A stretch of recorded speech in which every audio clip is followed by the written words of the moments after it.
इस अजीबोगरीब समुद्री जीव को देखिए, नाम तो है सी हार्स, किंतु यह पूरी तरह से एक असाधारण मछली है जो जलवायु परिवर्तन का सबसे बड़ा इंडिकेटर है। अगर समुद्र से सी हार्स गायब होने लगे तो समझ लीजिए खतरा बहुत करीब है।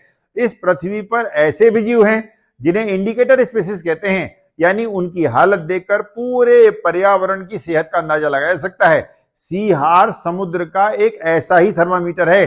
सी हार्स खुले समुद्र में नहीं जी सकता, यह पूरी तरह निर्भर है समुद्री घास या सी ग्रास पर, और यही सी ग्रास ग्लोबल वार्मिंग की सबसे पहली शिकार होती है। कैसे?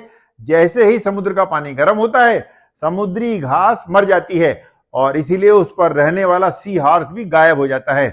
कारण समझिए, समुद्र का तापमान बढ़ा, ऑक्सीजन घटी, नर सी हार्स का गर्भ भी सिक्योर नहीं रह पाता, बच्चे पैदा होने से पहले ही मरने लगते हैं। इसीलिए सी हार्स की गिरती संख्या जलवायु संकट का अर्ली वार्निंग सिग्नल है। लेकिन खतरा सिर्फ तापमान तक ही सीमित नहीं है।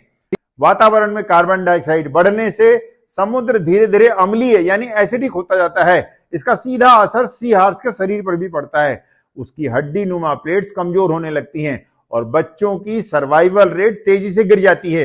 ये बदलाव आंखों से नहीं दिखते, लेकिन वैज्ञानिकों के पॉपुलेशन डेटा में सब कुछ साफ दिखता है। इसीलिए सी हार्स को साइलेंट क्लाइमेट सेंसर कहा जाता है।